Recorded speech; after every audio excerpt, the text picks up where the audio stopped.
Hey guys, welcome back to another episode of Stoneblock 2. So we're sitting on episode 21, and for today, we're gonna be working on optimizing the power that we are generating in order to burn a little bit less fuel and trying to make it a little bit more fuel efficient, if I may say so myself. Okay, so it's gonna be around the reactor. I'm gonna try to tweak around some stuff, make it look better, make it look nice, make it produce the energy that we need so we can move on with the other stuff that we need. So sit back, relax, go get something to drink, because we're gonna get right into it.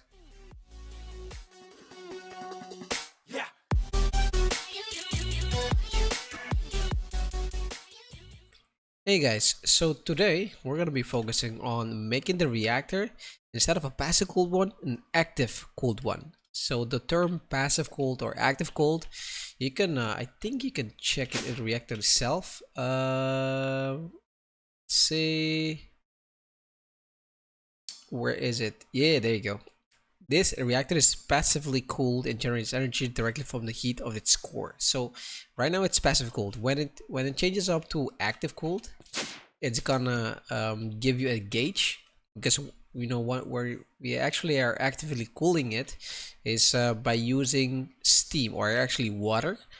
And since the reactor is really hot, it's going to generate steam, and the steam is going to be recycled into turbines, make it like vaporize into water again, and pumped into reactor again. So that's basically the recycling process of the water turning into steam, and steam turning back into water.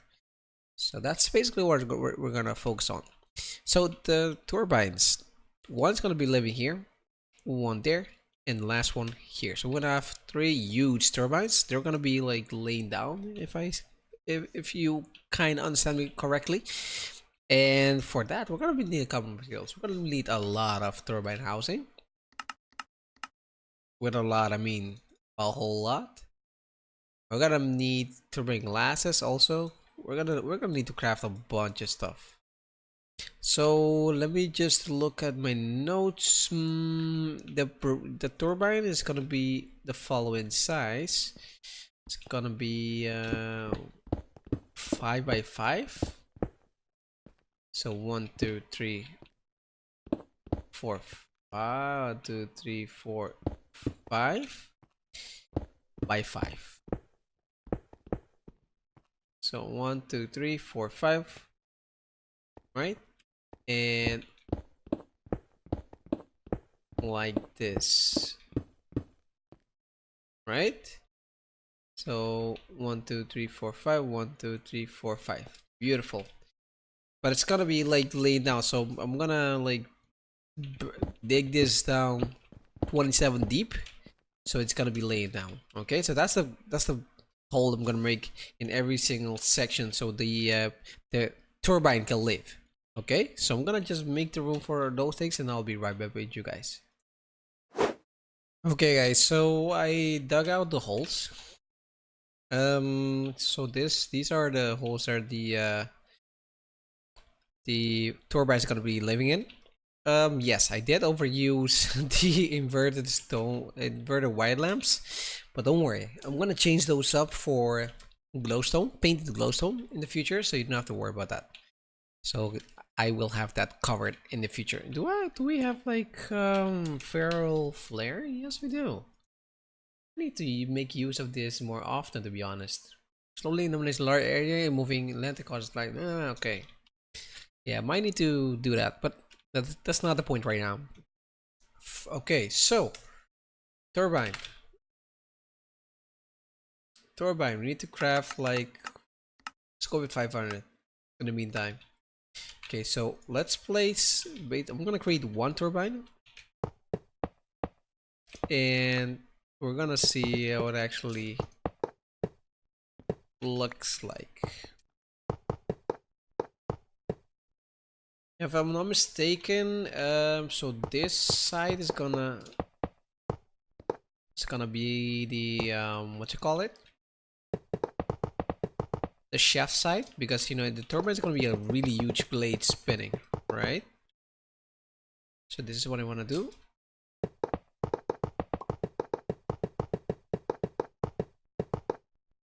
Okay, Nice. If I'm not mistaken, yeah, this is fine.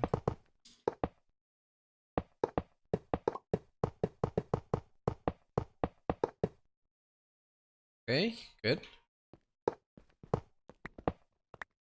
Now we need the glass.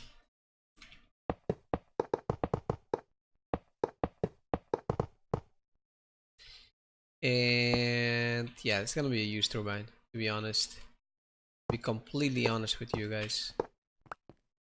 And to be honest with you guys, I'm not sure if I'm doing this properly, but you know, trial and error. That's what it's all about. Okay, so we need a shaft, right? Turbine rotor. Oh, we need to. Okay, shaft. What is this again? Is this like the pole?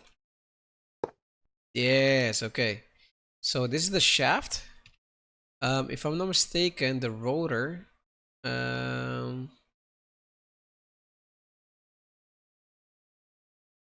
Industrial turbine. Okay, this is something else. This is from different mechanism. A rotor blade. Okay, this is the guy that I need. I think, if I'm not mistaken, this guy. So apparently, I need like 80 of you. Oh, I have only 44. Oh, we're gonna have to let the reactor run for a little bit because we don't have cyanide. Activate reactor. We don't have cyanide, and we have to finish building this reactor. Okay, so basically, oh, I know what I'm doing wrong. I think so. One block has to be the start of the shaft. This guy, the bearing. What do we need? Do we have another one? We don't have cyanide. Yeah, this rotary turbine rotor bearing is gonna be the start of the shaft. So instead of this block, this block right here is gonna be a shaft, bearing. Excuse me, and then this guy is gonna be a shaft. So that way the rotor shaft can sit. Okay, and then around the shaft, let me just show you real quick. You build the blades. So you have like 4 blades. 1, 2, 3, and 4, like that. That's one set of blades. See how it forms a multi-block? And then you do the same thing over here. There you go. And like that. And that's how you make the blades. Okay, so that's what we do all the way up here. But if I'm not mistaken, I have to fill this guy up with some special blocks in order to maintain the cooling effect of the blocks. So I'm gonna fully build the turbine, and when I'm almost done with it, you know, when it comes to glass and all those stuff, I'm gonna show you how it actually looks like. Okay, so I'll be right back. Okay guys, so I did a couple of stuff. First, I finished building the reactor, and as you can see, for the cooling blocks I used Enderium. Later on, I'm gonna replace them and make the Ludicrite blocks, so you don't have to worry about that. Because I just noticed that Ludicrite is not that hard to make, just plutonium, which we can get from cyanide, which we can make from uranium and sand.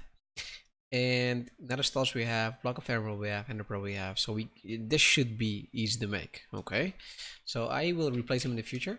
But yeah, I ended up going with a x coordinate of 16 blocks.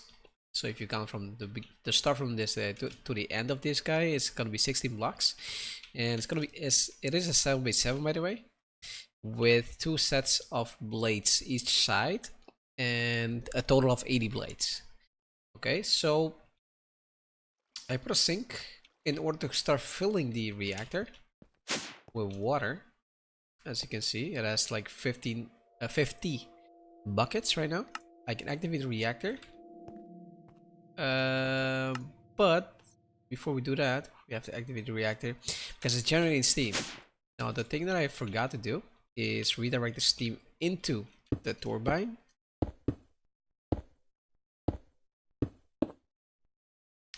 And we need some more luminar Or is it laminar? Okay, it's super slammer. Oh wait, these are not. Oh, these are selenium plated. Okay, we don't want that. We want this guy. Say this guy's like the ultimate fluid transfer thingamajig. Okay.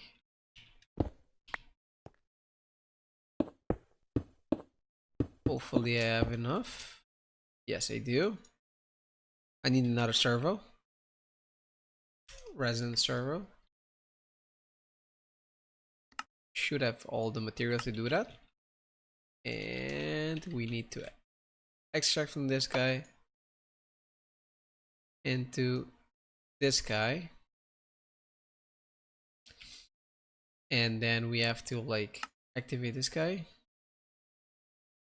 As you can see, the particles, I mean, it's kind of working. The RPM is rising up, so it should start spinning in a moment. Not sure why it's doing this stuff though. It's a graphic glitch. But the particles are really cool. Look at that. So it's filling up um with a turbine, and it's reducing our energy. So right now, huh? How is that even possible? It's at. Oh, it is 300. Okay, whew, I was about to say. We produce like around 300k, so this is nowhere near the amount that we are actually producing without turbines. So it's going slowly. It started to spin. Yeah, okay, so when it reaches, if I'm not mistaken, 800 RPM. See, so the rotors perform best at 900 RPM or 1800 RPM. So we need to play with the flow in the water for it to reach a maximum of 1800, or at least around 1800. So we're just gonna wait till it finally actually finalizes of starting up. Okay, so yes. Wait, what if I do? This is scary. Oh, it actually works. Oh my god, it actually works. So that actually works. Okay, so can I do? Okay, this is scary though, because if it reaches like a 2000, I think it if they overspeed, it's gonna be, you know, catastrophic, as you can see right there. Oh my goodness. Okay, we reached 1000 RF per tick, which is really good. Okay, RPM, it's going nice, beautiful. Okay, so it is working. Let me just take a look at the reactor. That's a thing. It's okay, so now it's actively cooled, and hot fluid output is 600 millibucket per tick, and the turbine. 1 second. Yeah, the turbine is actually, I think it consumes 2 buckets per tick. Low rate governor, yes, okay. Okay, it's losing a lot of power, but we still have to like wait for it to reach a maximum amount. So that's when this rotor speed becomes 900, or not 900, 1800, I think, or maybe 900. We'll see. Let's see what kind of speeds we actually get. Okay, so I'm gonna let it run for a little bit, let it get to the speed, the appropriate speed that I want it to be, and I will be right back with you guys to see how much energy it actually outputs. Okay. Okay, guys. So I did a thing. I did a thing or two. First, I made all 3 turbines, and I have some good news and some bad news. I'm not sure which ones you want first. Let's start with the bad news. The bad news is with 3 turbines, I cannot reach the amount of energy that I was outputting when this reactor was just passively cooled. The good news, we can actually make more turbines to reach that efficiency that we are actually looking for. So right now, oh, I need to engage this guy. I think, yeah. So right now we have this one is fully spinning, and the RPM is around 890, which is perfect because the rotors perform best at 900 RPM.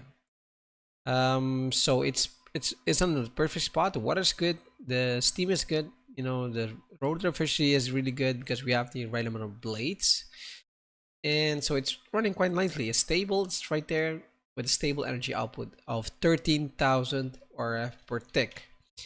So imagine we have three of them. You get around, like let's say around 39 RF per, 39,000 RF per tick total with all three turbines running.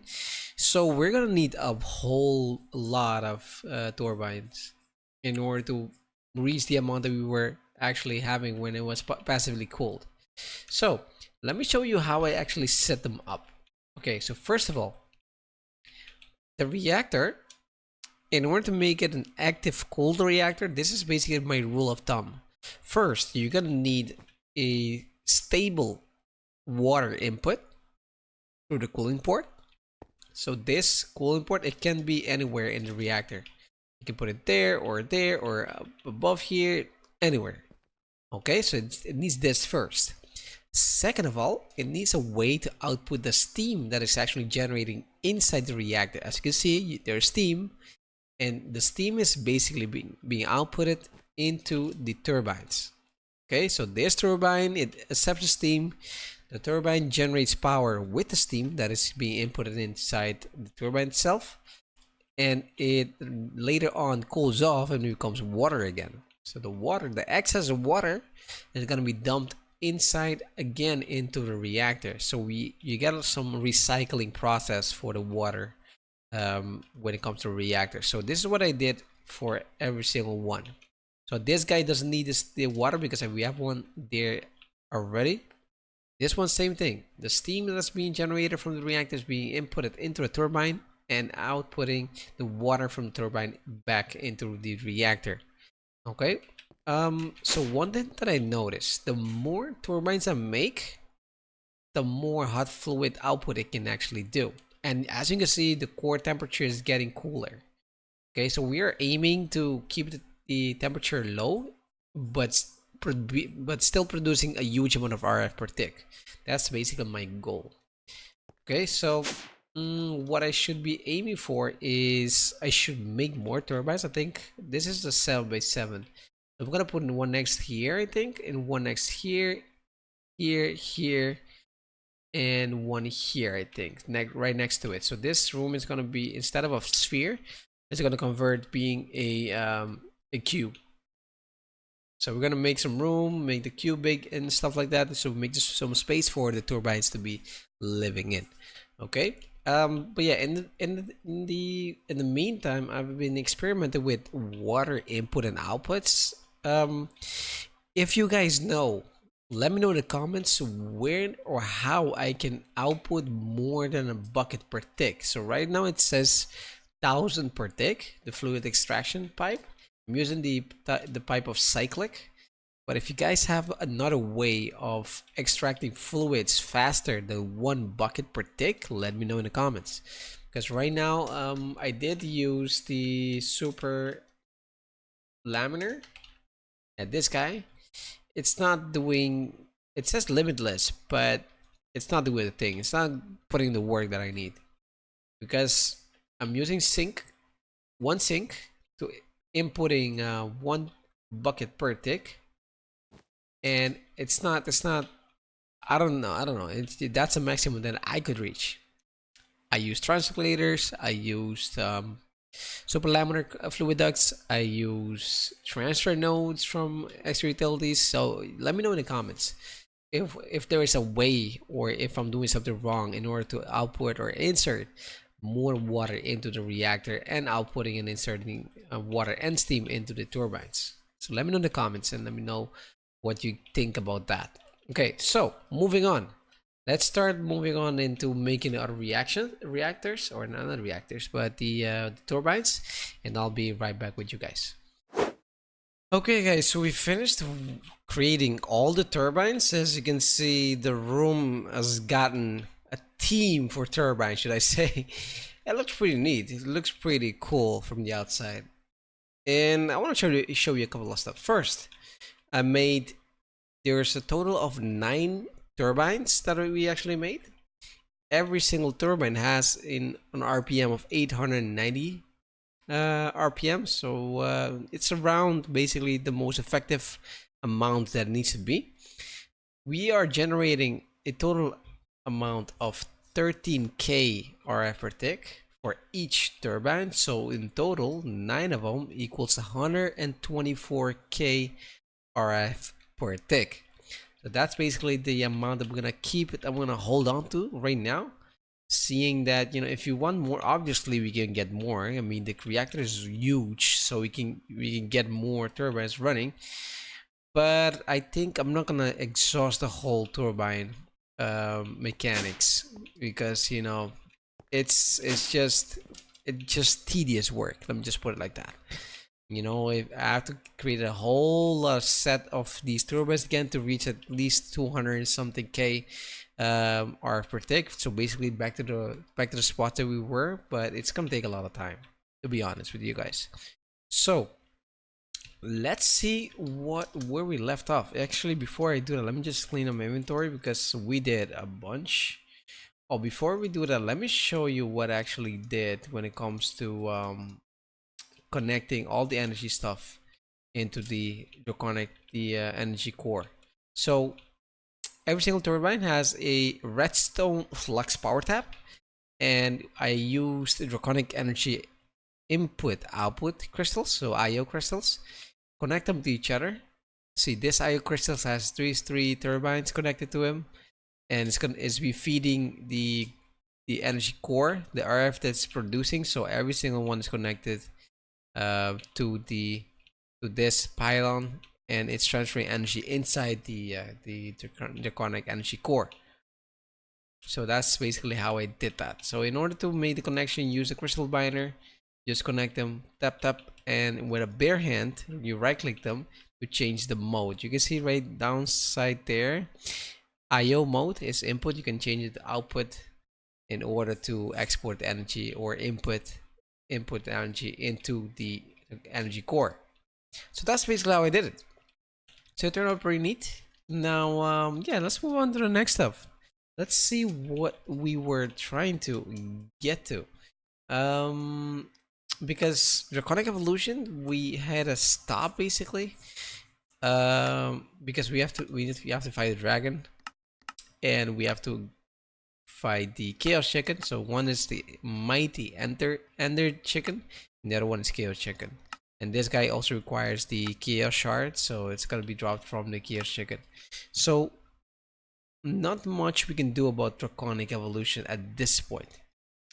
Okay, let me just clean up this mess that I have. Okay, so I think we're gonna make a start. Let's think about it real quick. Should we make a start in Project E? Think of maybe I should just leave it for the next episode. Next episode, we're going to make a start on Project E.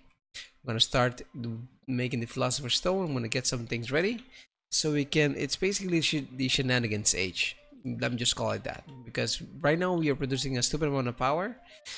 I'm gonna get something to use this power for to make this power useful. Let's just say, because right now we have like 43 billion RF stored that we're not even touching. So I'm gonna make use of that, and we're gonna just try to use that power for something useful, you know. Okay, so I'm gonna finish the episode here. Dizzy was right here with you guys, always trying to explain everything. You know, it took a lot of time. This episode took a really long time to make, actually, because these turbines, look at the beauties. Look at them go. Look at them work. These turbines, they cost a lot of time to build, you know, and I had to optimize them to get the power appropriately and the water appropriately in them. So guys, If you like this episode, hit that like button. If you love my content, as usual, hit the subscribe button. Make sure you hit that bell so you get notified whenever a video goes live. If you, by any chance, miss a video that's been uploaded, I have a Discord. You can get notified, and you can come talk to me in the Discord. Hit me up, send me a message, and tell me what you think about the series. For now, this is gonna sign out, and we'll see each other on the next episode. See ya. Dizzy out.